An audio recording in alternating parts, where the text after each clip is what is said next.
everyone. My name is Esther Olavarria. I'm a senior fellow at the Center for American Progress. We're here today to celebrate the launch of a new book, Latinos and the Nation's Future. It's published by Arte Press at the University of Houston. This book examines the role of Latinos in the United States, past, present, and especially the future as this country's largest minority. Through a collection of essays, the book takes a hard look at the obstacles that Latinos face and provide recommendations on how to best marshal their energies, their talents, develop their educational and leadership skills and potentials, and help them move into the middle class and shape the future of this nation. We will learn more from our four speakers: Henry Cisneros, Janet Murguia, Sarita Brown, and Nicolas Canelos. Following their brief introductory remarks, we will engage in a conversation with you about the growing Latino population in the United States and what it means for America's future. Let me introduce our panelists first. The first speaker is Henry Cisneros. Henry has a long list of accomplishments in government and in the private sector. He served as mayor of San Antonio, the first Hispanic mayor of a major U.S. city. He went on to serve in President Clinton's cabinet as the Secretary of Housing and Urban Development, and later he became the president of Univision. Today he's chairman of CityView, a company that finances affordable housing for working families. Henry will discuss why he decided to create this book and present some ideas on his thesis that in order for America to succeed, Latinos must succeed. Our next speaker is Janet Murguia. Janet also served in the Clinton administration, ultimately becoming a deputy assistant to the president. She started her Washington career as legislative counsel to former Kansas Congressman Jim Slattery. Today she serves as the president and CEO of the National Organization of La Raza, this nation's largest national Hispanic civil rights and advocacy organization. Janet will discuss the impact of Latinos on the recent elections, as well as how the Latino voice will affect the future of this country. Next is Sarita Brown.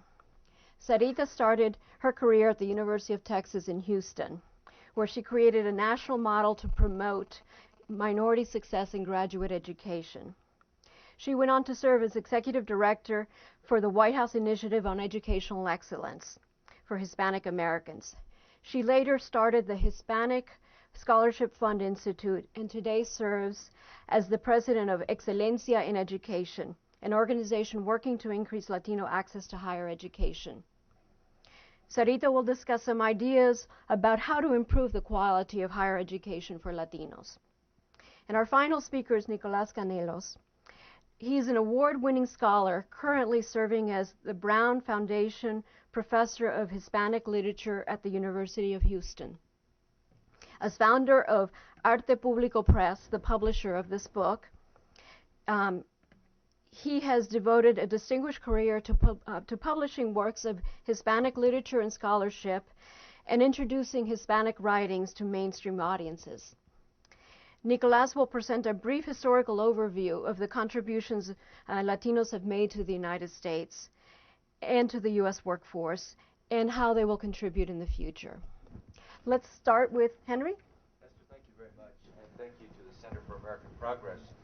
I want to thank my fellow contributors to this book, each of whom has made an important contribution, especially to thank Nicolas Canelos, who over a 30-year span has built Arte Press into a pioneering publishing house.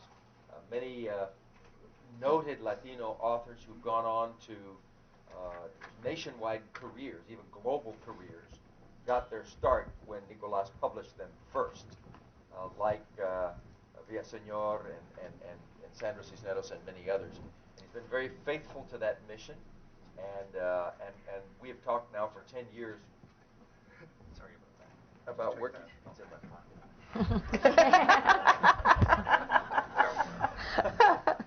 Okay. It was not on, is that it?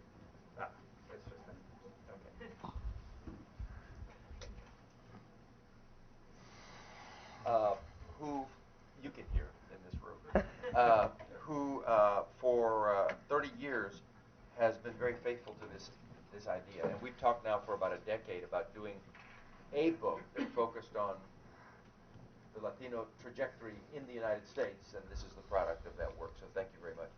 One other person I'd like to thank very quickly is John Rosales, who I notice is in the audience. He is a co-editor of this effort, and it would not have been possible without John's role in sort of shepherding this range of authors that we have in this project. Thank you, John. Thank you very much. Let me be very brief. First, it is appropriate that we're in the Center for American Progress, because this book is intended to be less about Latinos, interestingly enough, and more about the American future. These things are increasingly inseparable. It is not possible to imagine a trajectory in which the United States succeeds in its sort of trajectory of greatness, is the only word that I can describe, because we are truly a great nation in economic terms, in innovation and research and social and democratic ideals, without the continued advancement of the American Latino community. It is a function of the law of large numbers. We are now the fastest growing segment of the American population. We are the youngest segment in the American population, now the largest minority group in the United States, and the numbers are stunning. I've tended over the last few years to use conservative numbers, which say that of the 130 million Americans who this country will grow by between the year 2000 or now 2005 with 300 million and 2050, about 63 million of that number will be Latinos. Almost 50% of all the growth in the United States will be Latinos. Pew Research and even the census now have some numbers that are even sharper than that. They suggest that the number is something like 90 million additional Latinos in the population mix, on top of the 45 million that we are today.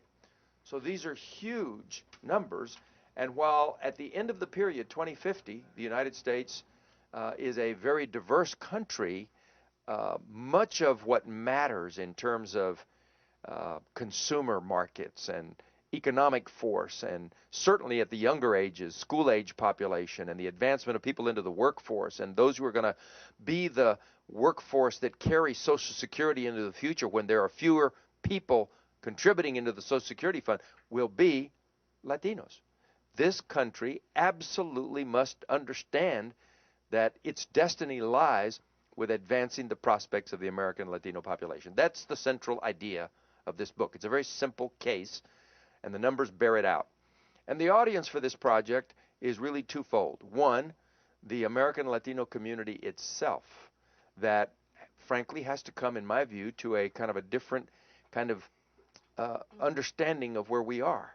The case is no longer about just social justice or humanitarian issues, things that ought to be done for us, but it is how we accept our role and responsibility for building the future of the greatest country on earth. We don't want it to decline on our watch.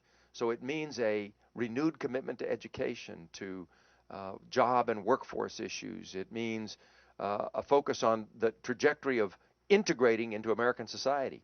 That's one part of the message, is to Latinos.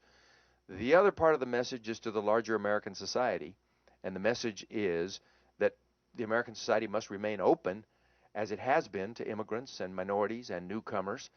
This is the wrong time to build fences. This is the wrong time to draw up the drawbridge. This is the wrong time to close the path to the middle class, because this country can be strong. Its best days can yet be ahead if it adheres to its ideals.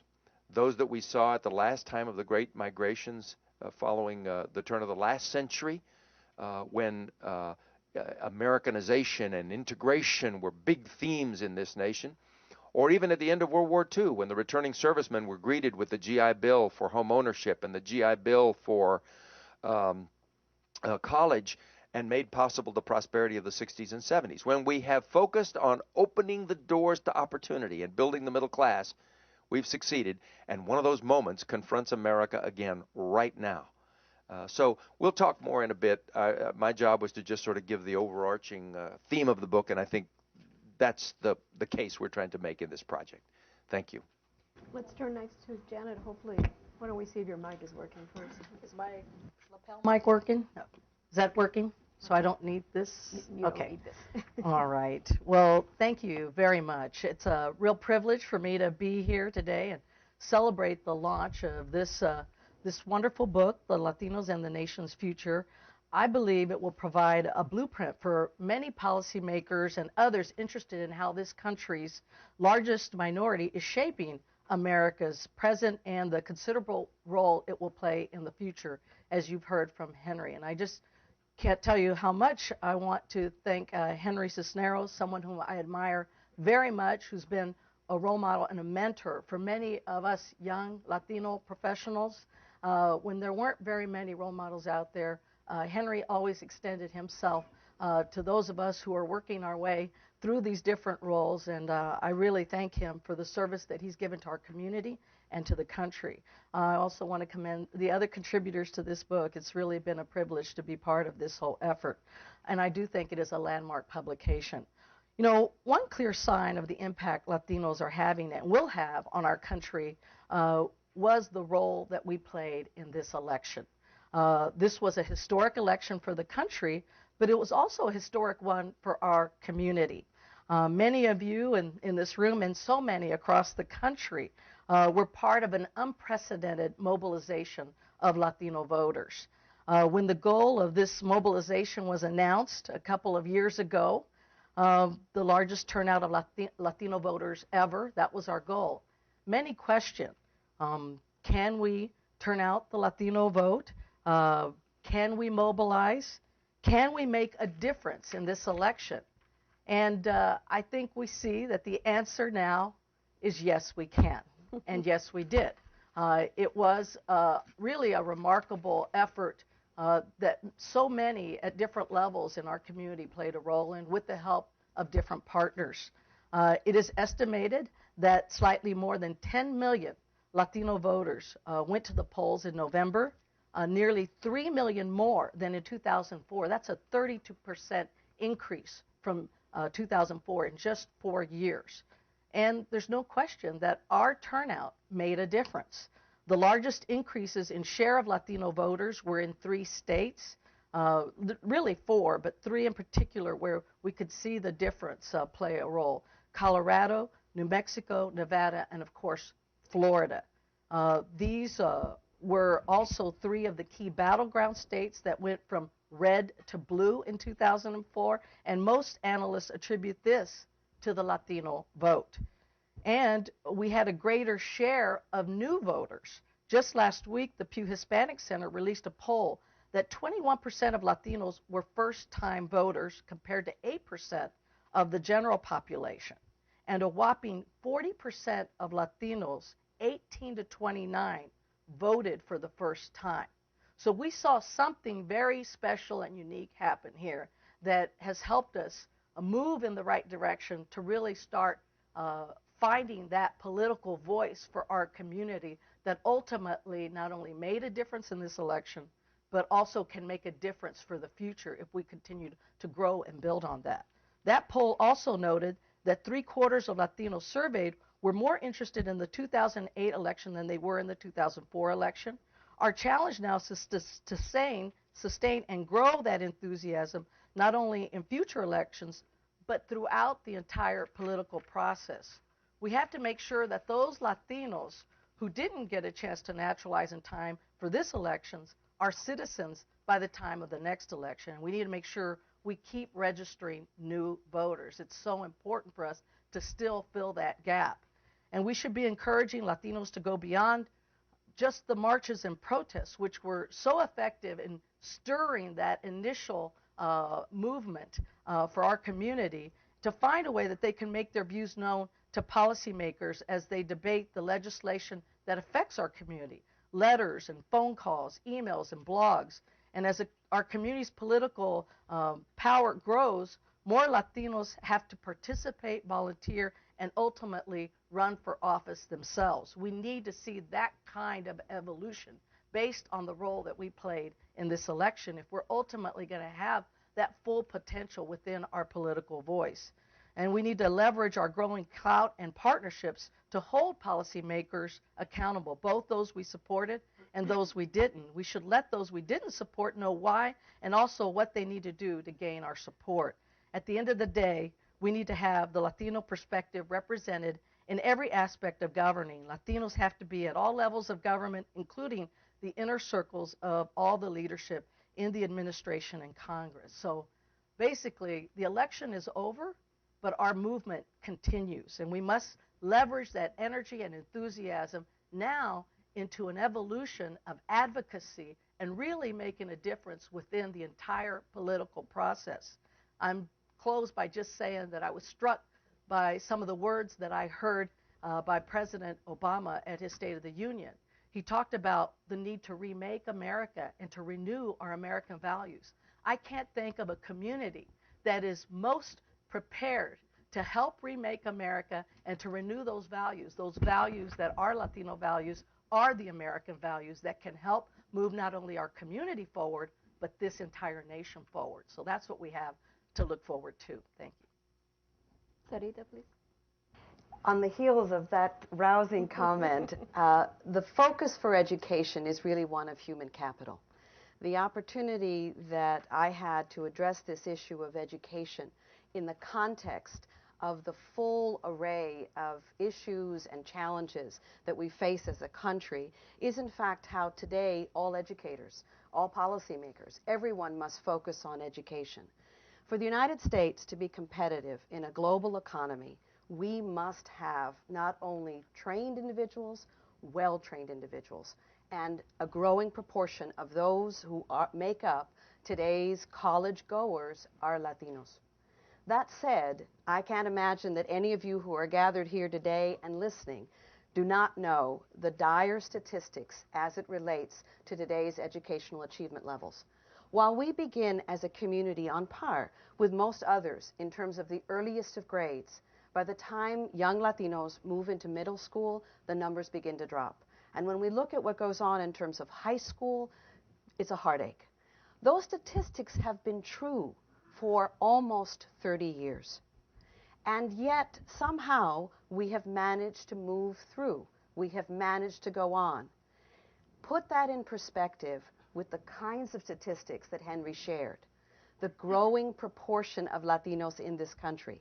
If 50% of the growth of America will be Latinos, can we afford to see 50% of our population drop away without a high school diploma?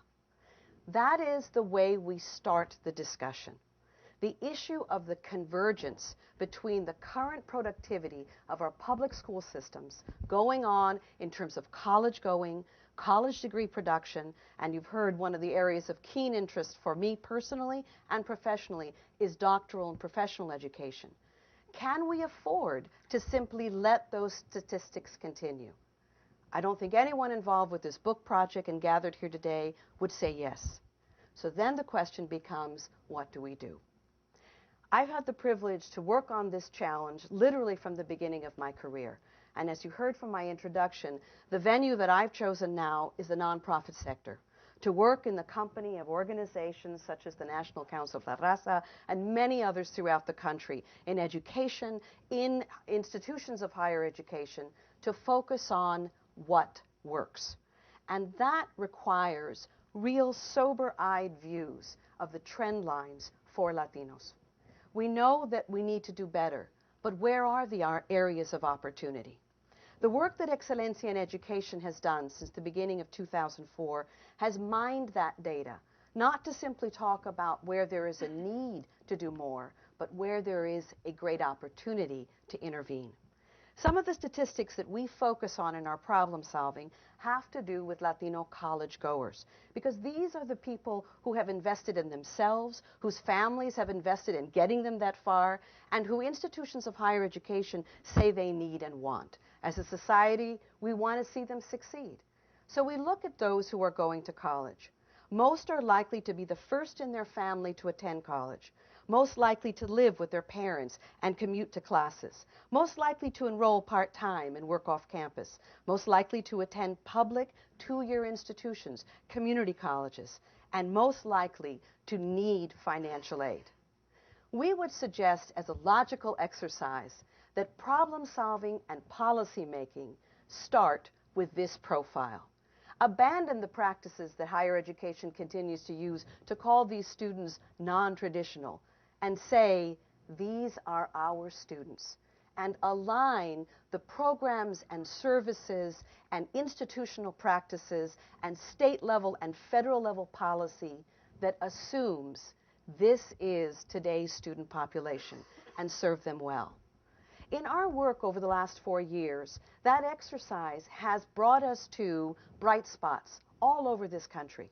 Institutions that embrace the idea that the students who walk in the door are as prepared as they can be, and that the job for these institutions is to meet their educational needs with a practice, financial aid, an open door that says we need you, and an investment in their learning.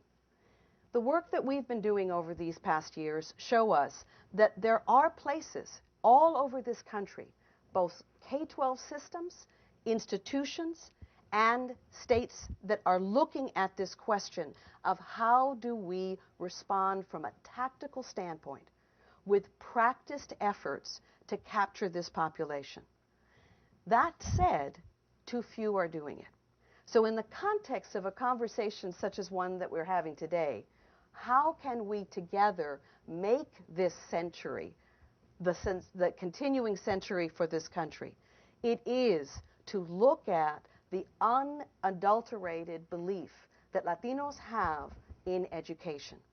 If there is one myth which has been the obstacle to direct intervention, it is the myth that Latino students and their families are not committed to an educational success, that they do not see the merits of an education. That is not the case at all. Polling data, hard evidence, interviews with students and practices, the belief is there.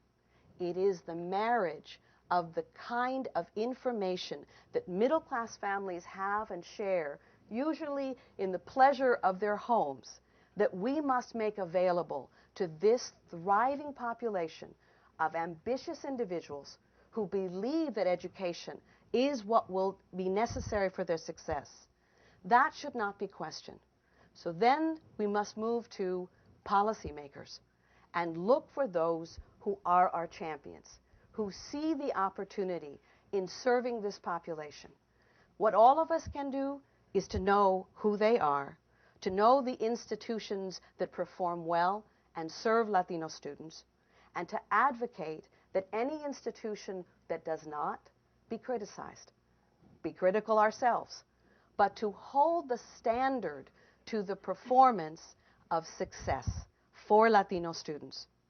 Ours is an ongoing effort that both takes the global argument of human capital, the proportion of this America that is Latino, sees it as the raw talent, and then holds the standard of our educational system to capture that talent, serve it well, and make sure that we are here to serve in the role that we wish to. There's much that we would like to share, and hopefully today is the beginning of a long-term discussion for people who care about this country and the role that Latinos will play in it. Nicolas? Well, first of all, I'd like to thank Henry Cisneros for bringing this visionary book to Arte Público Press, University of Houston. Any publishing house in the nation would have been proud to issue this book, but he brought it to a small academic-based publishing house, and we are delighted that we can serve as a forum for these kinds of ideas and moving the nation forward. And of course, I'd like to thank the participants in the book, the collaborators, and all of the knowledge that they are bringing out into the public that has been circulating among us and among stakeholders for a number of years, but has been rarely brought forth in this kind of a forum. As a cultural historian, I'd like to say that it's time to stop treating and looking at Latinos as foreigners or immigrants. Latinos have been here from before the United States was founded. on the continental, what became the continental United States, Latinos forged cities and civilizations before Plymouth Rock. They laid down the roads that eventually became highways and then superhighways in the United States. They laid out the grids of all the cities that we know of that bear Hispanic names. They introduced mining technology and ranching and the first metal plow and the first wine grapes and all kinds of things that we take for granted today. More so, laws that we don't even think about that have become part of American life, such as common property, family law, laws about adoption, laws about land use and water use.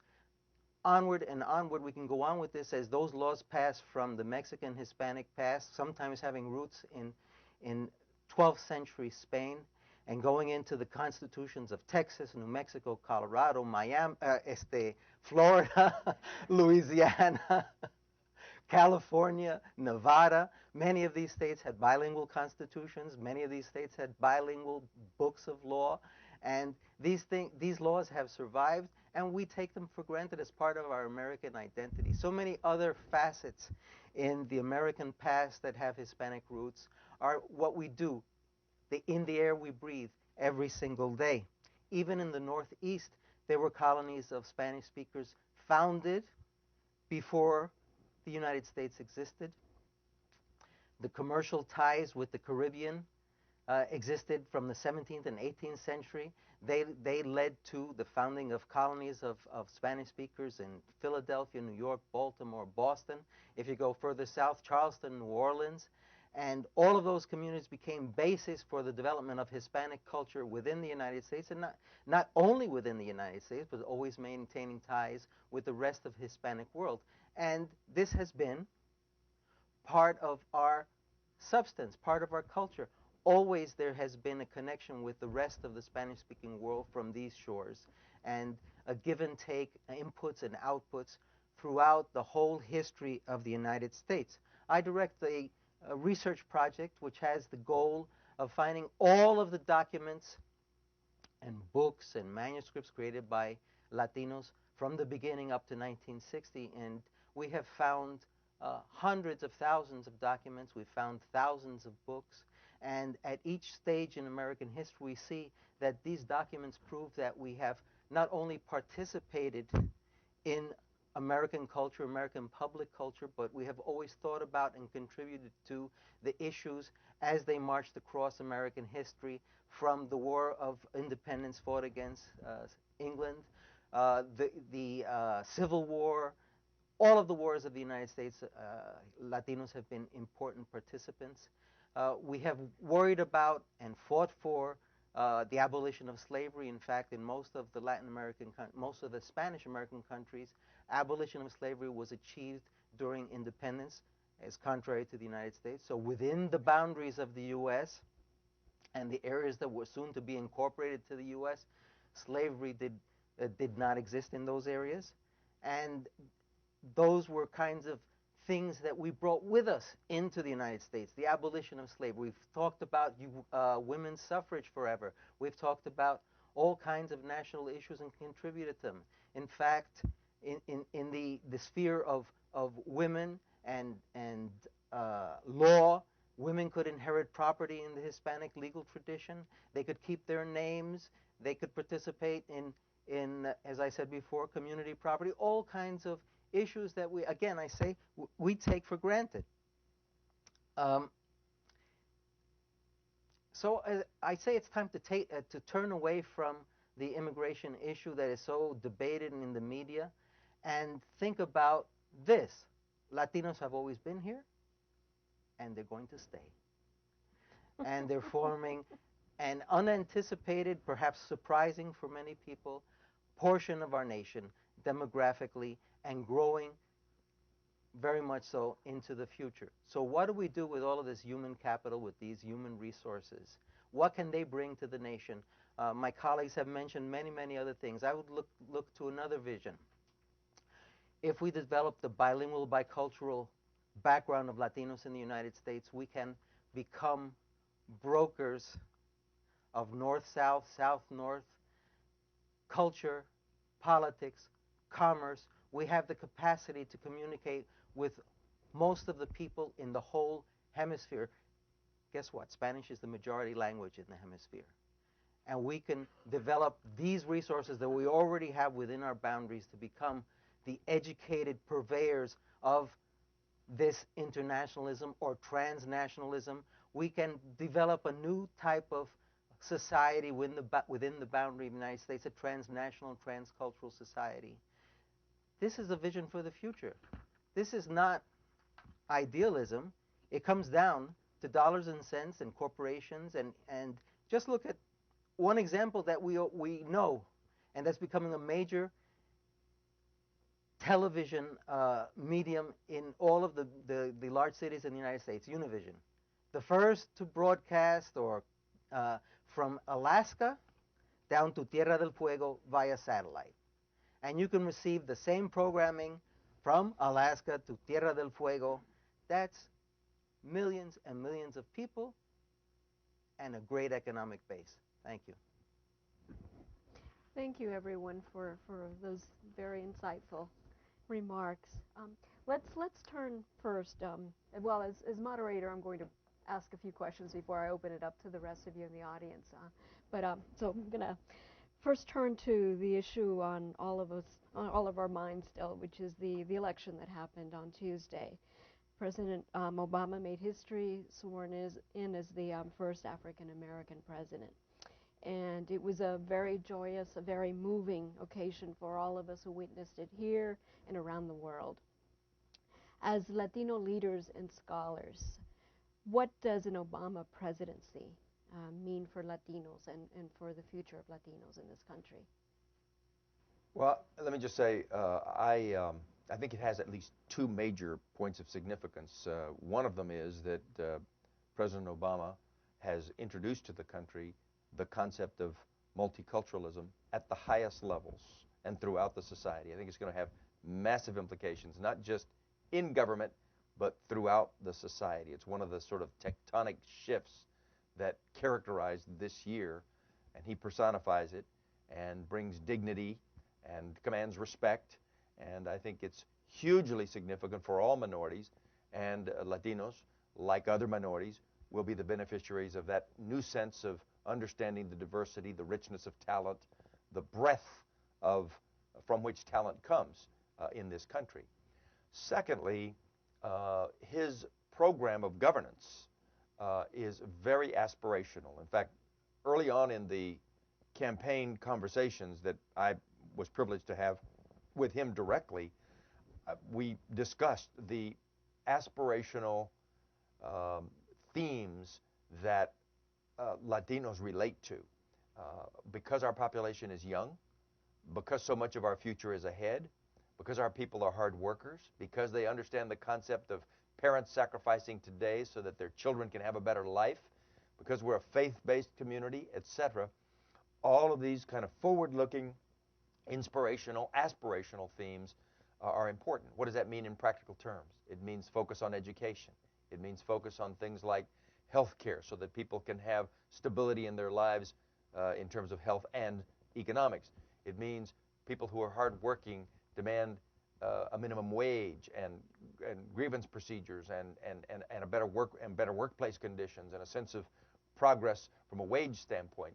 Immigration, clearly leaving 12 million people in the shadows in an undocumented state is not what a civilized country wants to do when it needs those workers and owes them at least some kind of minimal legality in terms of functioning. So all of these kind of aspirational themes that are part of his governing agenda and part of our needs, I think meet in what I hope will be a very productive tenure for President Obama.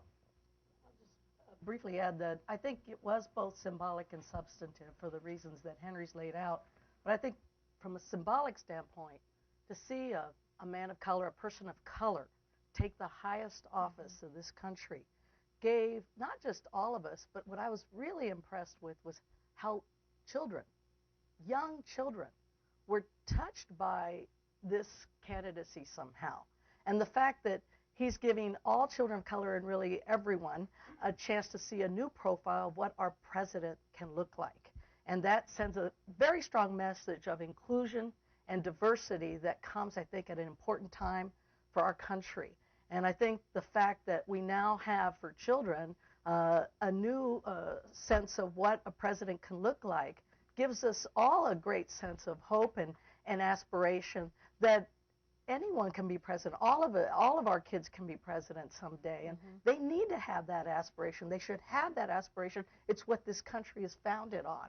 And for them to see that at this point, you know, I think the sense of multiculturalism, I think we all, hope for one day when a Latino or Latina will be president. But the fact that we've made this progress and shown that someone of color adds that new richness in profile that gives hope and aspiration to our young people, I think was very significant. And I would just say on the substance part, you know, there were a lot of strong messages in his campaign, and you know, there were some very specific messages in his campaign. And I think he touched on a lot of the issues that we care about. And I think what we have to do now is to make sure that we can help this president fulfill those promises and hold him accountable for them. And I think that's the real interesting part of where we evolve as a community, and hopefully see this administration and him evolve in terms of what his work is to be done. I'm smiling as Janet is speaking. I have a 6-year-old at home who has been an Obama fan from the very beginning, and it can only echo the fact that the impact on her life and the importance of this election is profound. I am enormously optimistic as a professional, and I guess I've been here long enough that as hopeful as I am, I definitely care about the details. And the details are to be determined. The question before the Obama administration is how, in today's economy, there will be a focus on education, how the stimulus will translate into resources flowing to areas in this country that are Latino and that have great need. I have every hope and expectation that will happen, but for me, the question is really from the translation of these big ideas to the specifics in terms of not only appointments within the administration of people who understand these key issues and can prioritize investment in solutions now, and then as things go forward, how do we as a country wrestle with the very dire and serious agenda that our new president takes on and still sees the great opportunity to act, to inspire, but to act on the opportunities that are presented. Like many Latinos, I have been impressed with Obama's personal biography of living in multicultural situations. And not only that, not only the openness of this administration to diversity, but going beyond our borders, his experience in his own lifetime of other cultures, other languages. He knows the world exists out there. He knows how people think in a different manner. They come from various backgrounds and religions, etc. He brings that. I can't remember in our history a president that has had such a broad and diverse education and really feels it in his bones. Now, let's talk a little bit about translating the big ideas to specific recommendations. If each of you had 1 minute, and I mean only 1 minute, with President Obama, what would you tell him? Well, I have a kind of a pet cause that I'm going to commit the next number of years to, and that is I believe that one of the greatest gaps that can be closed, one of the greatest areas where we can advance the future of the United States is the integration of those who are the newcomers, those who are immigrants here, those who are first generation, those who are among the undocumented now, because they are the people who we're going to need. They're the difference between the United States and the trajectory that lies ahead for Japan, that's actually losing population, France, Germany, Italy, all of them beginning to decline in population because they're not immigrant countries and because they are at near zero population growth. The United States is going to have many issues, but growth is not going to be one of the issues. Latinos are going to see to that. It's just the facts. You could shut the borders today, and it wouldn't change that much the trajectory of Latino growth because it is a function of our families are younger and our families are larger. Right? But in order for the United States to compete heads up with the big scale, sophisticated, technological, economic competition that is ahead, vis-a-vis the Chinese, vis-a-vis the Indians, and others who are producing engineers by the hundreds of thousands, etc., it's not good enough for us to say our goal for Latinos is to slow the dropout rate or to stop young people from going to gangs or to end the level of teenage pregnancies. That's not good enough. What we've got to say is we have to push our kindergarten children through K through 16, complete college, and going to graduate school if they are going to be that important a part of the population of the United States. So I know I'm past a minute. The commitment to integration of Latinos into the American mainstream, many already are, those who Nicolas spoke of who've been here generations, but we have a big part of the population of Latinos that is relative newcomers who have to get beyond the technicalities of citizenship and legalization to how you integrate into the American financial system, educational system, language, and otherwise be prepared to accept the responsibility to help sustain this country.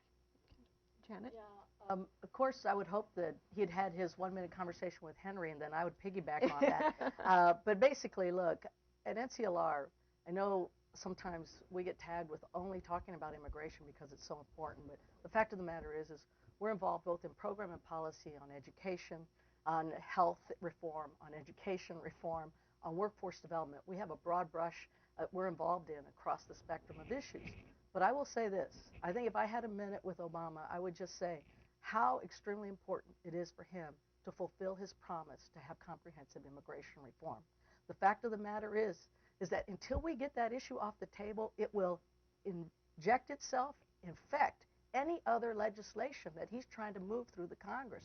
We're already seeing poison pills on the stimulus package, on the CHIP bill, the S-CHIP bill, the children's, the legal. We're finally getting the legal immigrant kids taken care of as part of the state children's health improvement programs and stuff. But until we get comprehensive immigration reform and take 12 million people out of the shadows, consistent with the values that this country has always proposed, we need to get that issue off the table, or it will slow his entire efforts to move these other major pieces of legislation across. So I would encourage him to fulfill the promise that he made to seek as a priority comprehensive immigration reform. Let's get this issue out there and move on so that we can get to these other major pieces and understand that that's really important priority for us in our community. And since I'm minute 3 and can build off of all of that, our focus would be on support for college going. That in the stimulus package implementation, that we shift this thinking about investing in our future, meaning investing in young people's pursuit of college. Since the 80s, the whole approach to the support and funding of higher education moved from a time when if you were bright and hard driving, you could get a scholarship and you could afford to go to college, to what we have today, which is that young people literally mortgage their future. And this is all people have to mortgage their future to bet on the fact that a college degree will help them pursue a life of productivity. This is the time, as we are framing the issue of investment, that we invest in our people. And in terms of, we've referenced the need for role models and inspiration and how to give our young people ganas to keep going, it is so that those hard workers who make it to the point of college entrance get some hard evidence that we really want them, and that is that we support their education in very practical ways, need-based aid. If we look at that for Latino students, whether it's state policy or in the case of federal investment, if we continue to focus on investing in their future through financial aid for college going, we will have the building blocks for a really strong recovery.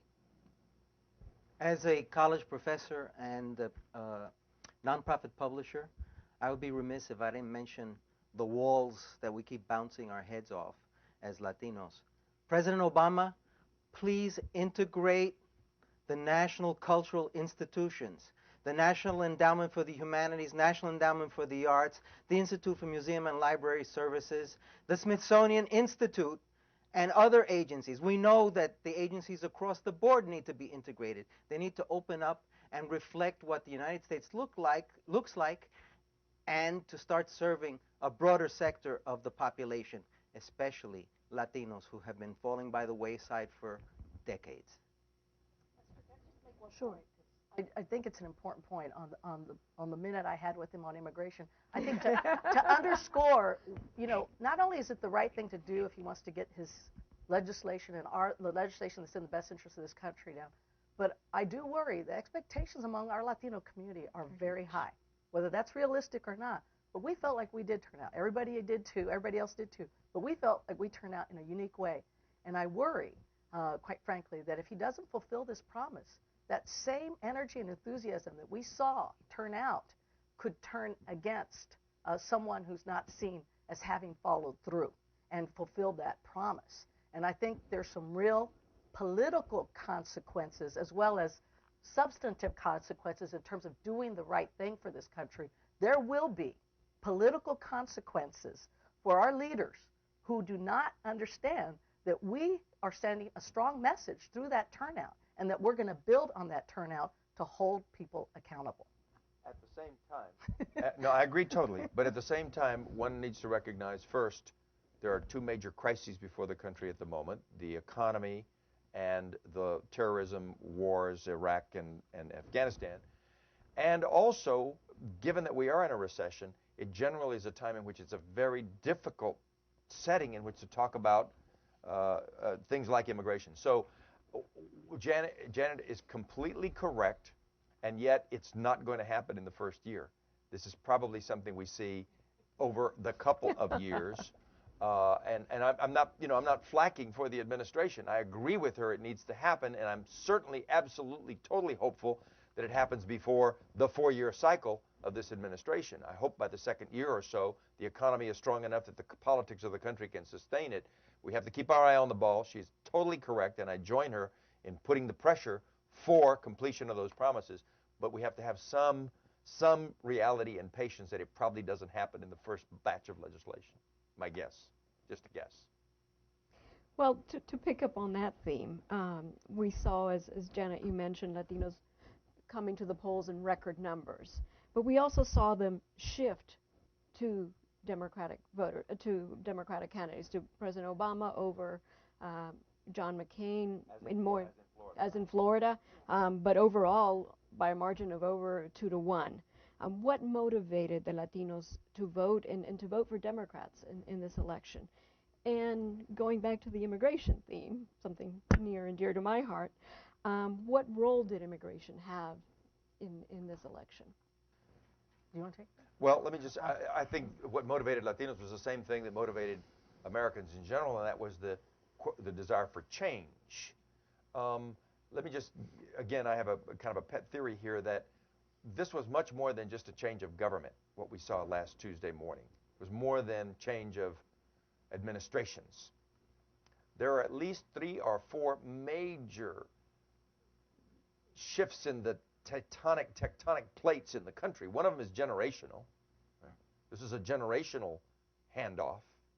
It was a multicultural awareness, a huge difference in the way people are thinking about the diversity question. It was technologically a change, new way of campaigning, using the internet and the web for the first time on a really massive scale, right? And there was huge economic change. Fundamental rules of the economy are changing. We're not going to have the same economy when this is over as we did before. So this was like a huge, wrenching social transformation.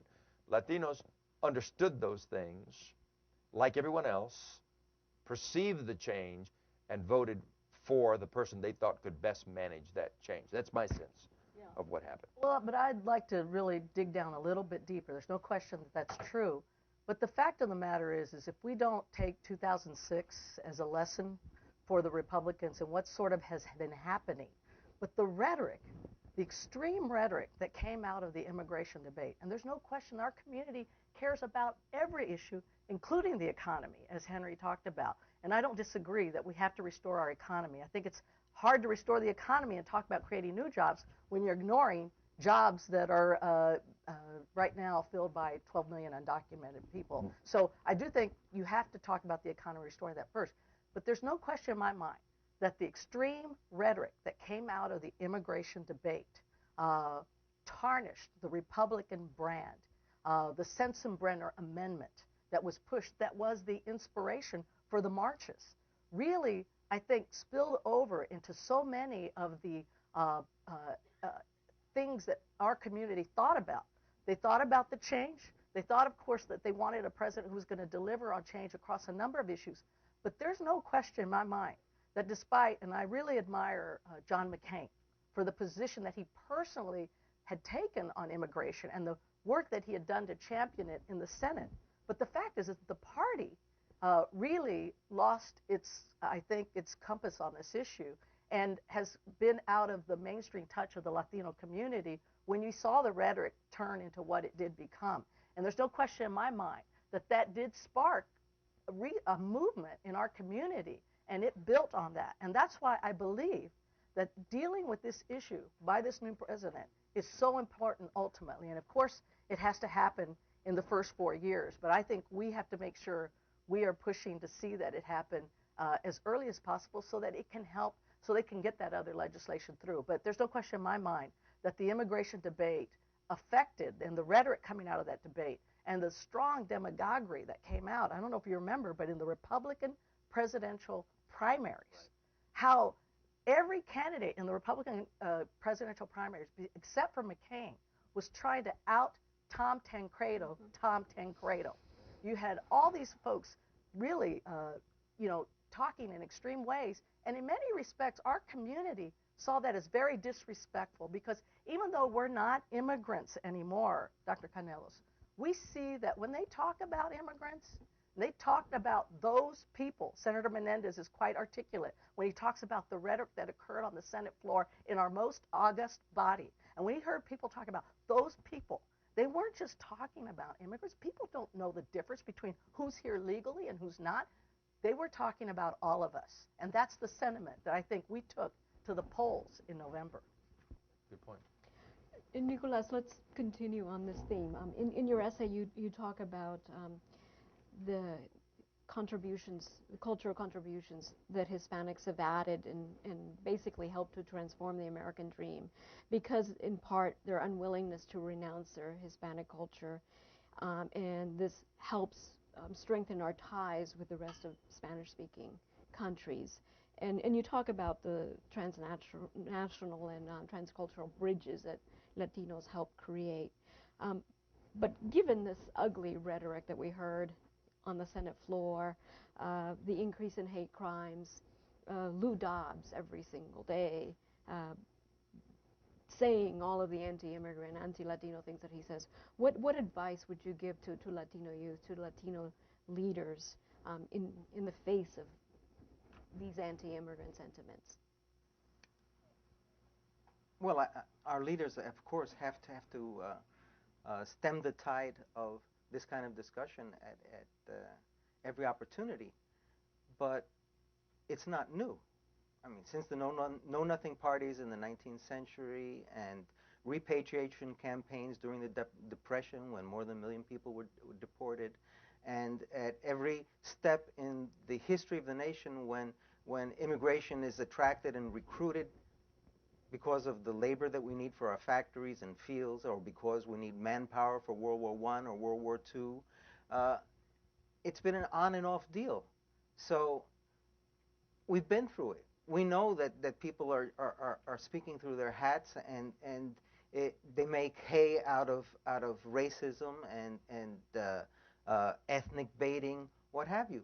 But we just need to know our history to know that we can survive and go on to the next step and continue to build this country.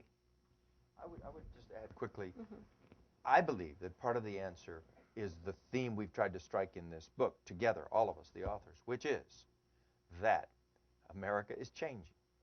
And a good part of the traditional American population is aging. Many parts of the United States are emptying out. Look at the population patterns in the Midwest, in that stack of states where Janet comes from, Kansas, Oklahoma, Nebraska, the Dakotas. The villages or the communities, the towns are emptying out. You know, out of 3,100 counties in America, Latinos grew in 2,900 of those counties. I got a problem. So the fact of the matter is, this is, like it or not, accept it or not, this is the future of the country demographically. Now, is America going to be populated by a population that is large but poor, undereducated, underproductive, alienated in due course for lack of opportunity? Or is it going to be populated by a community that is large but has been infused with the education and the skills so that it is one of the contributors to the energy, to the creativity, to the productivity that this country is going to need going forward? That, to me, is a very simple proposition. That's what we try to say in this book. And that, hopefully, will advance for Americans the appreciation for what immigrants have been and must be in this country. But in a more complex society where it's not good enough to say, you know, you got a strong back, you can lift bales in the stockyards in Chicago and make a living, you never have to integrate into the rest of society. You know, it was good enough once upon a time. In this society, where you have to have financial literacy, some computer knowledge, you have to have, children advance in a more complex school setting, etc. People need help to get there. That's what we're saying. We've got to figure out how to walk people through a life plan that says, I'm willing to learn English. I'm willing to educate myself and improve my skills. I want to see my children advance in school. I need some introduction into the financial system the way it works here in contrast to others that I know, my home country, et cetera, et cetera, et cetera, so that we can get past some of these divisive questions and understand if we want to build the future of America, we want to sustain the future of America, this population is absolutely key, and it cannot be left behind. One of the things that was wonderful as an experience in working on this book is the opportunity for people of great passion, profound commitment to come together and wrestle with these issues and together create a narrative to share with you in the context of this book. I'm glad that this panel is managing to do the same thing. The whole aspect of how Latinos define ourselves, what is it we say about ourselves, how we articulate our relationship with countries of origin and issues of culture, that's part of this whole change process. And to have a president, as we have all said, who has done this himself, to be leading the policy making, which is really where, for us, the action is. How are we going to respond to this issue of human capital? NCLR has led the effort in terms of the DREAM Act, and we would want, in this rational approach to human capital, for us to confront the crazy notion of multinational corporations recruiting worldwide, and yet our public policy disallowing very talented young Latinos who grow up in this country, who want to work in this country, who want to serve, to participate. I have the highest expectations that when it comes to putting all of these issues together and then making rational and clear, future-oriented public policy, it can be done. How, as Latinos, we wrestle with this issue of immigration is a story that will continue, and we've been doing it from our moment being here in this country, or as some would say, when the boundary moved on us. We didn't all immigrate here. Sometimes we were here and somebody defined us out. Janet, last word before we turn it over. Well, you had mentioned in your question Lou Dobbs, and I just can't quite ignore that, having had some personal experience there. But, you know, I think it's fair to point out that beyond the political rhetoric, what we've seen in the media has contributed to a very negative environment that has affected our community in real adverse ways. And that's not just a perception. We can now document, based on Department of Justice, FBI statistics, that the rise in hate crimes against Latinos has gone up 37% since 2004. The rise in hate groups has risen 40% since 2000. So these are real outcomes when you start infecting the mainstream media with terminology that dehumanizes and demonizes a segment of our population. You really are starting to change a whole mindset of how people view that population. When you refer to them as massive hordes or an army of invaders, when you attribute falsely disease and crime statistics to this segment of the population, and that's repeated over and over, day in and day out, and when there isn't really a good counter platform to offer a different point of view. You know, I've gone on to Lou's show, and I've taken him on. But, you know, you can only do that so much. We need to have more balance in that media, and we need to make sure that the extreme voices aren't taking over the mainstream media, because that can have adverse consequences. And as of late, we've seen murders of our community in hate crimes in Long Island, New York. We've seen it in Pennsylvania, and we've seen it, some real awful commentary from folks in elected positions in North Carolina, a sheriff, and of course in Maricopa County in Arizona. Those types of words, hateful words, have hateful consequences, and we need to find a way to hold those folks responsible. I had a message here that Robert Reich just committed wrote to in a letter to Rush Limbaugh. Thank you, Henry. And Sean Hannity and Michelle Malkin. It just came on the January 24th. But this is, Robert Reich was talking about the stimulus package. And he was talking about the need to think more broadly about how we're including training for folks to do these jobs. And he did an open letter, it's just a paragraph, I hope you don't mind. In a time like this, when tempers are riding high and many Americans are close to panic about their jobs and finances, you have a special responsibility to consider the accuracy of what you say and the consequences of inflammatory and erroneous statements. In the last few days, manifestingly distorting my words and pulling them out of context, you have accused me of wanting to exclude white males from jobs generated by the stimulus package. Anyone who takes a moment to examine what I actually said and wrote knows this to be an absurd misrepresentation of my position. My goal, and always has been, to create as many opportunities for as wide a group as possible and not to exclude anyone from access. There is and never has been any ambiguity about this. The hate mail I have received since your broadcast suggests that the mischievous consequences of your demagoguery are potentially dangerous, in addition to being destructive of rational and constructive political discourse. I urge you to take responsibility for your words. Words and ideas have real-world consequences, and you have demonstrated a cavalier disregard for both. It's just not just the Latino community pushing back on these mainstream media outlets on cable, but you have other folks who are under attack anytime they mention the potential to have reform in some major way. And so we've got to find ways to hold these mainstream media outlets, cable news networks, accountable. I mean, some of the things that we have heard on those outlets is unacceptable. Glenn Beck talking about a quick solution to the energy and immigration crisis. He said we ought to use the dead bodies of undocumented immigrants and crush them and make them into Mexinol. He said that on his radio program.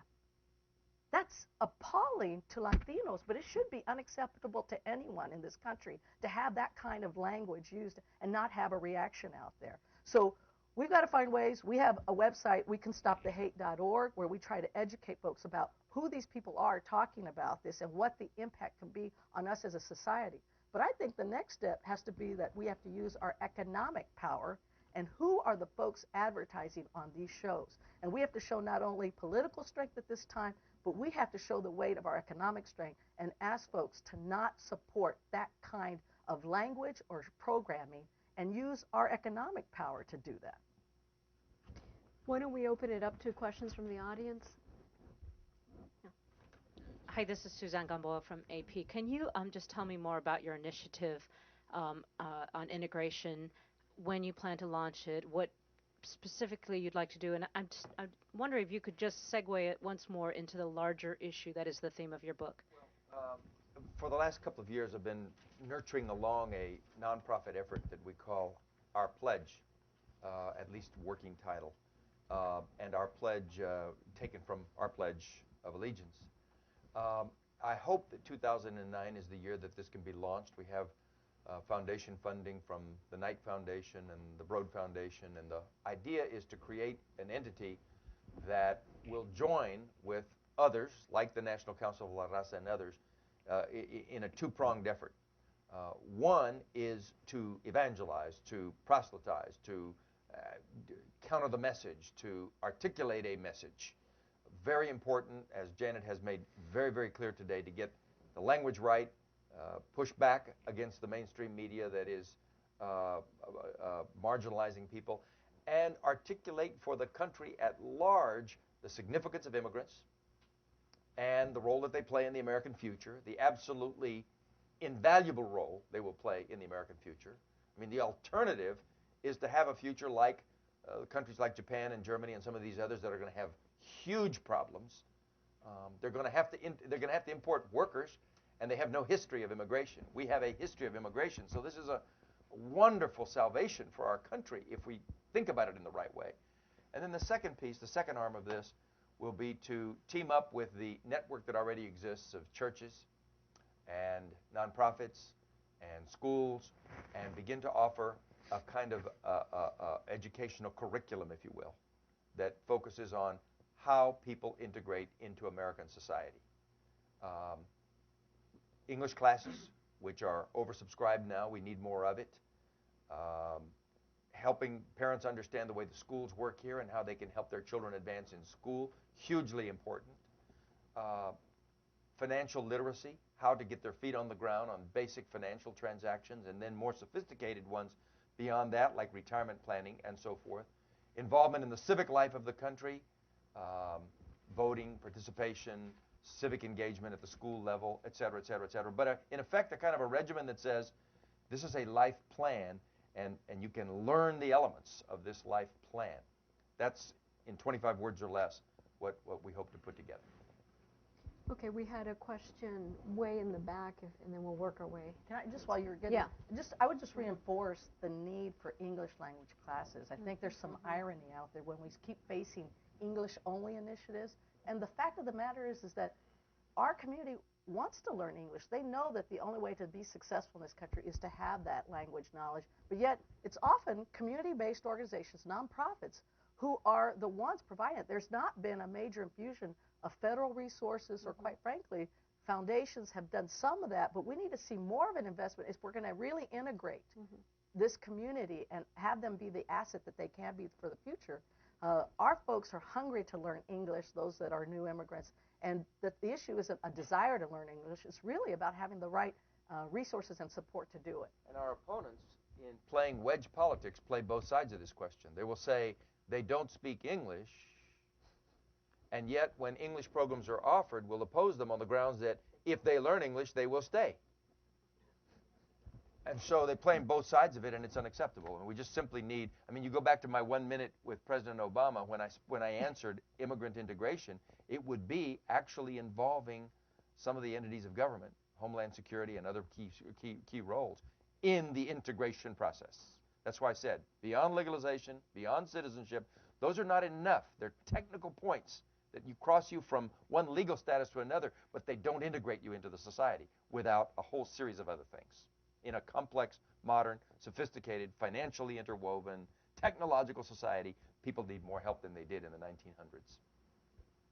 Let's hear from. My name is Sarah Melendez, and I'm here representing the Board of Directors of the Latino Federation of Greater Washington. I want to say hello to my friends up on the dais, and thank you for this wonderful panel. I'm very concerned. I mean, I love almost everything I heard Obama say. I volunteered for him, I sent him money, and I voted for him, certainly, and rejoiced along with everybody else. But I'm concerned that people are already talking about the post-race society. And I'm concerned that for the last 8 or 10 years, we've had people saying, this is no longer about race, it's about class, and these people just have to get an education and get jobs, and, and they're going to be fine. Well, guess where they're going to start cutting when they have to cut back at schools and colleges and universities and everywhere else? All the programs that help our people, the poor and people of color. We already know that in many states around the country, our children are being left behind with the No Child Left Behind.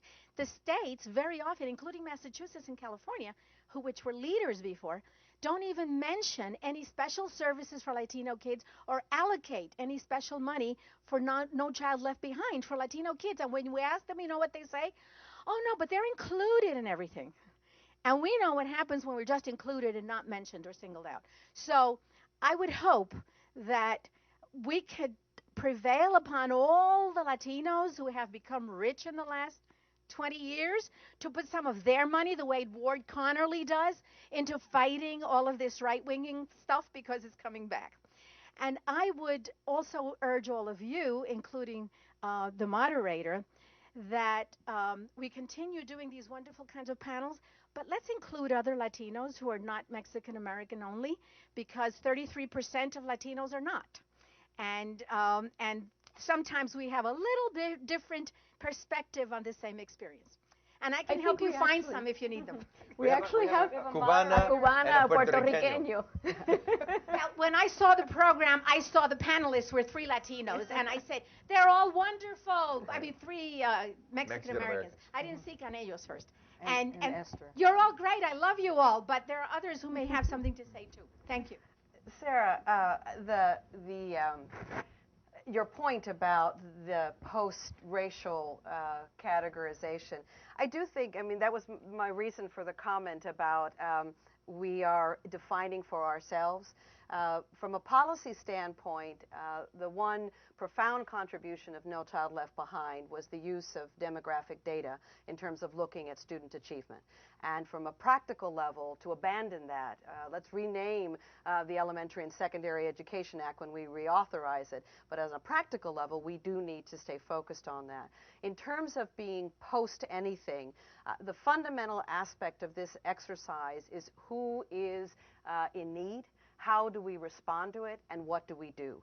And so your comments just allow me one more time to say that at Excelencia in Education, we believe the marriage of practical information in terms of performance data for human capital, for all people, now let's look specifically for Latinos, look at the public school system, see which places are doing well, what the practices are that produce those results, how do we replicate them, what do we do? I mean, just to echo your point, this is getting in the weeds here, but you know, the Department of Education has a What Works clearinghouse, and it's been offering it for the last 8 years. And yet if you ask them what works for Latinos, which is what most educators and policymakers ask, they can't answer that question because the methodology is such that it's the ability, not necessarily as a civil rights issue, although passionately and personally I can make that point, but as a public policy issue. The demographics of our country, who performs well, what serves their needs, and how do we advance that? That is the decision-making agenda before this administration right now. And I think it's imperative for all of us to be well informed what serves our community well, what are those practices, how can they be replicated, and while I definitely support the idea of private sector investment or foundation support, since we're here in Washington, let's look first at the Obama administration and make sure the decisions that are made here are very tactical in their ability to serve Latinos. Okay, let's go in the back, the gentleman with the brown vest, and then we'll work our way towards the front. Oh, yeah. Excuse me, Chester Hartman from PRAC, the Poverty and Race Research Action Council. Wondering, I haven't seen the book, so it may be in there, but I'm wondering what comments you folks might have about the relationship of the largest minority to the second largest minority. I mean, the potential and reality for black-brown conflict in economics and politics all over the place is enormous. And what do you see both in the immediate and the slightly longer range future about that issue?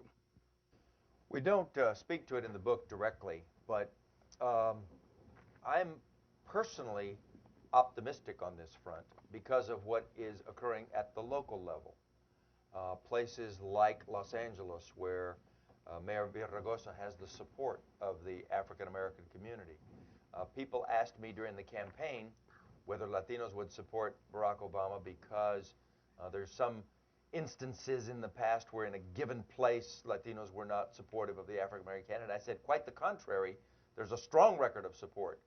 Willie Brown was the mayor of San Francisco, Mayor Bradley in Los Angeles, Harold Washington in Chicago, David Dinkins in New York, Lee Brown in Houston, Ron Kirk in Dallas. Let's go on around the table where Latinos were part of the coalition that supported African Americans coming to power. So I think there is, ample evidence of how people collaborate. That's not to say it's not without its conflicts of politics, and sometimes even that break out more violently than that, as we saw in Liberty City and Miami a few years ago.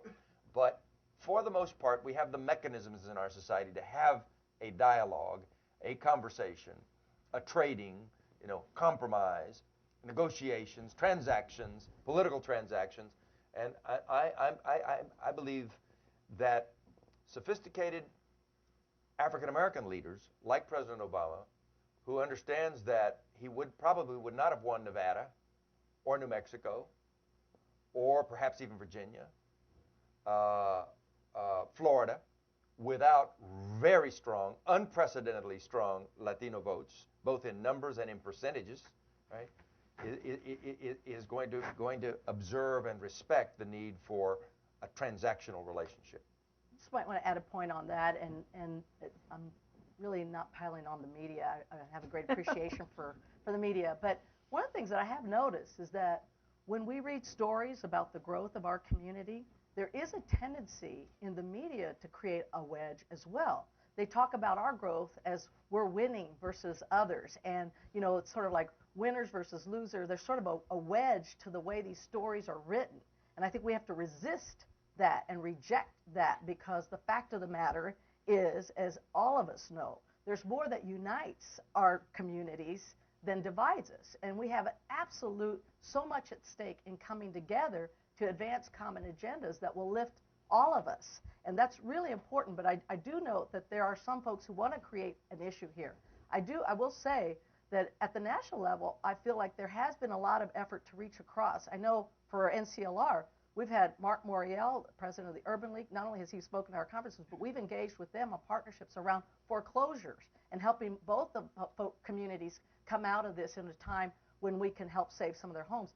But, Al Sharpton has spoken at our conference, Jesse Jackson, Tavis Spiley had a town hall at our conference. But the real important dialogue really has to start beginning at the local and community levels. And I think there is a hunger for that among certainly our affiliates to do that. And we're going to be looking for opportunities to create more of that exchange, because the more that we can have that dialogue and understanding at the local level is going to be when we're really making breakthroughs to create the movement that we need for for these common agendas to move forward. Okay, let's go to up front, the gentleman in the red Charlie shirt. Erickson, you can't overlook him, the dean of Latino news. Thank you. All right, thanks. Yeah, my question relates, we hear a lot about assimilation, and assimilation works both directions. And how important is it that Hispanics retain Spanish, and that what are organizations doing to help that retention continue in the United States? Or are we going, I think most people are going to learn English anyway. That's pretty well, the studies show that. A generation or two, they're all very much English speaking. Are we going to abandon that element of the culture, Spanish, just to conform to a broader society? And what is La Raza or other organizations doing about the retention of Spanish? Been there first? Go ahead. Nick made the point beautifully. Go ahead. When we're talking about tapping the talents and developing the resources of Latinos in the United States, we're obviously talking about preserving the Spanish language and making it a national treasure, something that we can build education, business, commerce, not only in domestic but international levels. At the universities around the country, there is a movement now to take Spanish, for instance, out of the foreign language department, recognizing that Spanish, in effect, de facto, is a second national language, and that Spanish language education from bilingual or K all the way up through graduate school is something that we have to think about. We need to prepare our students to operate in a Spanish-English, English-Spanish world. That's not to move against other languages or to say that people shouldn't be bilingual in English, Portuguese, German, Russian, Japanese, Chinese, etc. That's all moving forward. We need to move and there's even some movement to take some, a Mandarin, for instance, out of the foreign language programs and recognize that this is a part of the education that should be shared among all Americans and that can help develop their individual career. And so when we end bilingual education, for instance, at the second or third grade level, and then all of a sudden expect kids to only get their education in English, we're doing a great disservice to them. We need to maintain the Spanish language because it's a national resource. Why are we throwing languages away? Whether or not we place the language in foreign language or domestic language, one of the indicators of the response by Americans to this issue of multilingual abilities, you have to only look at, particularly at suburban middle-class school districts. The growth of language as an offering, starting in kindergarten, the growth of dual immersion programs, the increase in terms of the international baccalaureate with a heavy emphasis on language, means that, at least to me, that we have strong indications that as a community, as a country, our people are very receptive to this idea of language. And the higher you go on the socioeconomic level, are very much aware that their children will live in a multilingual world. So that the question of language has a lot to do with who's making the judgment and what we will provide. I would suggest that the more we offer it as a skill set rather than remediation, the more all of us as Americans will get over it. Will no longer be the butt of the joke. You know, the people who can only speak one language are Americans. That we will be able to be global in our language ability as in everything else. Yeah, I'll just add that, look, we find it fundamentally important to make sure that we can play a role, certainly where the challenges for our young people and students exist. Right now, we've been so focused on making sure our folks, our young children, our students are in English language learners, many of them. 20% of our kids in public schools are Latino. Half of them are English language learners. And if we aren't getting those folks transitioned into those mainstream classrooms so that they're able to learn, we're failing. We're not going to achieve that well-educated society that Henry talked about. Of course, should we be preserving multiple languages? Of course, that shouldn't even be an issue. And we should have school systems that promote not just learning one language, but many languages. If we're going to have this, geopolitical world and the global economy that we see happening, we're going to absolutely need access to multiple languages. And for our culture, it's going to be especially important to make sure we can have that preservation. Dr. Canellas talked about Spanish being the language of the hemisphere. If we're going to have any interaction and growth within this hemisphere to help each other, we need to absolutely maintain that. It's hard for us to find resources when we're trying to do ELL transitioning to do all of this. But I think our parents understood, my parents understood how important it was for us to preserve that language. Although, there's different experiences. Folks in Texas will tell you about how their parents forbade them from speaking Spanish because they wanted their kids to be part of the society. Hopefully, we don't have to have that kind of attitude anymore. And we see that in this 21st century, we need to be about not just preserving Spanish, but learning every other language that's going to help us grow this country and be part of the rest of the world. And just to add to that, God gave us brains that do not require that we remove one fact in order to intrude another. So it is possible to learn English without having to forget Spanish. It is possible to live in a society where one can work in the American mainstream and respect our cultural heritage and our families, where it is possible to relate to American political ideals and not give up our faith-based religious traditions. I mean, life is complex that way, but we're set up as human beings where we can do that, and it's certainly true for Latinos. It's maybe a more challenging existence, but it's one that we have lived, and we've proven that we can do it. On the issue of assimilation versus acculturation, if assimilation means forget your heritage to assimilate totally into the mainstream society, that's one view. Acculturation has tended to mean, live in enclaves and sort of keep culture and deal with the majority society at arm's length. I would argue those are both obsolete concepts, and that's why I focus, and we focus in this book, on the concept of integration, which means figuring out how to become a constructive, contributing part of the mainstream society, even as we keep our heritage. I think that is possible. Now, at the risk of delving into controversial territory, at the turn of the last century, there was a movement that focused on, quote, Americanization. And it became a very negative thing because people said Americanization means, complete adoption into every aspect of American life and leave your culture behind.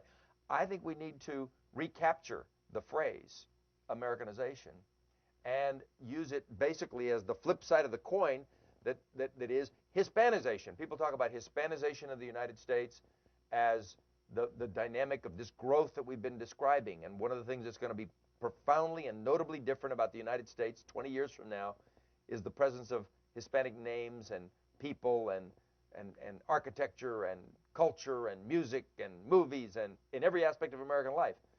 But the flip side of that is the Americanization of Latinos. And that's not a negative idea. That's not something where you have to give something up because America is a broad enough and diverse enough place that the new concept of Americanization can be we're all in this together and we're all going to make our contribution. You're talking about getting more kids into college, but the reality with the American school system is that we pretty well eliminate the child's first teacher when we don't allow all those monolingual Spanish speakers, for example, to take part in the educational equation. So do you see that you have to really start at kindergarten level and to make sure that we take full advantage of those parents who can speak Spanish but who are not really given good access to the educational system? The most productive school districts with large Latino populations do exactly that. I just was with Charles Reed, the Chancellor of the California State University System. He talks very robustly about a program called PIQUE, the Parent Institute for Quality Education. Its fundamental approach is exactly that the recognition that the parents of a child are their advocates, and that whatever the talents are that the family brings into the building, you build on that and you move forward. What the main point that I would want to make now, and that I make in the chapter and that we make every day at Excelencia, is that how to do that is known. Could it be improved? Absolutely. But we're not starting from scratch. The issue on the table right now is, are we going to invest in the strategies that have been documented, in the programs that produce results for Latinos? That is the question. I'm an optimist. I believe that we will do that. I believe that this administration will want to respond. But I think that the issue before us is not how do we take these amorphous issues and turn them into tactical responses. We know how to do that. The question is, will we do it with intensity? Will we do it and deliver results? And will we do it before the 2010 census? Because I, for one, have gone through this decade since America discovered Latinos in the last census, fully expecting that this whole-scale discussion about statistics would at some point be manifest in turning on the faucet of talent. That has not happened yet. It can happen. You can see that there are many people who want it to, but the question on the table is, where will it happen first, and how all of us who care about that issue will advocate for those results being national. And I would just add to that, I agree with everything Sada has said, and the Excelencia in Education has been a great champion for that. I would just say, as a general point, the need to invest in early child education, period. Period. If we did nothing but expand the opportunities for our kids to be part of early Head Start programs and Head Start programs and preschool programs, do you know the trajectory and what the research shows for the chances for our kids to succeed? And while we want to do everything at every level, I know there's the bookends and we want to get folks at the end of their high school and on to college, but I'm telling you, the research is there. We don't have to reinvent the wheel here. We know what can work. And if we can see that commitment to investing in early child education, we won't just be lifting our Latino kids, we'll be lifting all of our kids and making that investment in advancing our country to have those kids be successful and contributors in the future for all of our country. You've been waiting. Okay, Peggy Ochowski with the Hispanic Outlook. It seems that, thanks for answering the question about integration and assimilation. I was going to ask that, the difference, because it seems like it's now politically incorrect to use assimilation and everyone uses integration. So I thought that was interesting.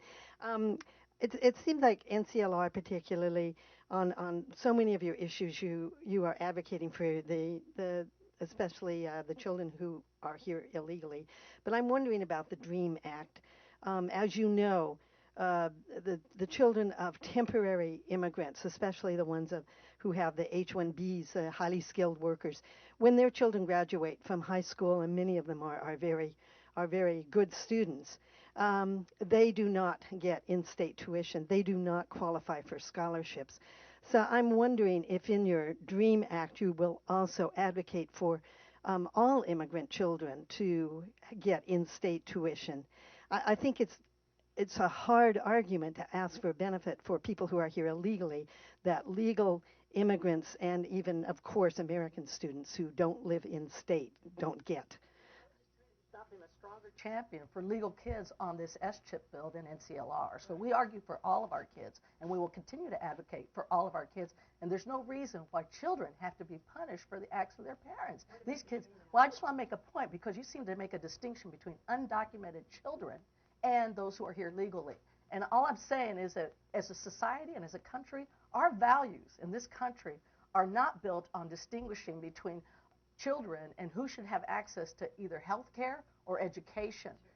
Our values are better represent that long history of investing in children and having all children achieve their God-given potential. I'm happy to deal with that question, but I want to clarify that. I understand that. I understand, but you didn't make that distinction. And I understand that, but you made a different distinction. But I want to make another point on the DREAM Act. Look, we are advocating for the DREAM Act, but the real solution, the short answer to your question, is that we have to have comprehensive immigration reform. Once we start picking out different provisions and saying we're going to focus just on H-1Bs or H-2As or any of these different groups without looking at the whole reform that's necessary, you're going to get one end of the system that bubbles up at the other end of the system. We need comprehensive immigration reform if we're going to deal with all of these issues in a fair and effective way. We know that we want to have a restoration of the rule of law. We support that, but we need to make sure that we're looking at all aspects of immigration reform and not trying to do this in a piecemeal fashion. One last question, then we'll end. Yes. Gentleman in the brown sweater. My name is Todd Wiggins. I have an online blog called Urban Revival Media. I wanted to ask a quick question about Arizona, the state of Arizona, and its significance beyond the Super Bowl that's coming up next weekend. Ms. Napolitano, who you're very familiar with, is the incoming Department of Homeland Security director, has been criticized for her handling of issues as far as the border is concerned and the ability to actually maintain security on the border. And she's, of course, being brought here to Department of Homeland Security. Do you have any question or thoughts about that, as to whether that criticism is deserved, or what would you say to Ms. Napolitano if you had an opportunity to speak with her? I'm happy to take the first crack at that. Look, I think she's been from a border state, and I think there have been different mixed reviews of her within the Latino community overall. But I am going to give her the benefit of the doubt, and I believe that she understands this issue because she has been in a border state, and I believe that she's going to reinforce and enforce not only the laws, but try to look at them through the filter that President Obama has spoken about. And I believe that she will be someone who will be looking for all the interests that are at stake here, and is someone that we can work with. So we intend to work with her and reach out to her, and I know that she is certainly open to hearing from folks from all sides on this. And I think ultimately her experience will give her a depth on this that will be positive, and I expect her to act in a way consistent with the Obama promises and rhetoric on this issue. I think Janet's exactly correct. I would have stated exactly the same way. I would simply add that the final version of immigration reform, which, at least when I say final, I mean that which approached legislation and which we hope will once again emerge, has three pieces. It starts with the recognition that a nation in order to be a nation, has borders and has to have some command of its borders. If you don't, then what is a nation? Right? So that's point number one. There is an issue of border security. Secondly, guest worker programs, because we have 12 million people in the country who are here in the shadows and who should not live that way. We don't want to create an apartheid condition for people who we need for workers, but we don't want to give them basic rights. And then thirdly, a path to citizenship, because to create a class of people who are legal but have no rights to citizenship is a secondary class. So those three elements are key. Now, one can debate what border security means. I happen to think that a wall is not a very effective way to do this. And it causes all kinds of international problems with Mexico and a lot of other problems with it. And there are, fine print that Janet Napolitano had to deal with as the governor of Arizona on the border security questions. But let's acknowledge going in that a nation, to be a nation, has to have some sense of command of its borders, and that is a critical element of immigration reform, because without it you can't stop the flow and say, okay, we're dealing with everybody who's here, but on a freeze-frame basis. And so these three legs of this stool each are important, and there won't be immigration reform politically without all three legs of that stool. I think, going to your question, I think the quote of Secretary Napolitano that I see most often is, if you build a 50-foot fence, then immigrants will build a 51-foot ladder. So that's illustrative of her views with respect to the effectiveness of the fence and the need for a comprehensive reform.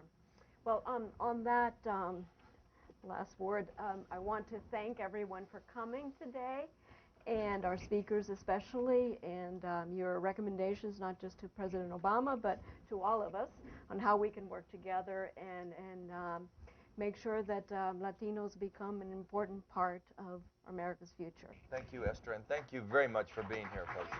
And one last word. And staying. The book is available in the lobby for those of you that have not had an opportunity to purchase it.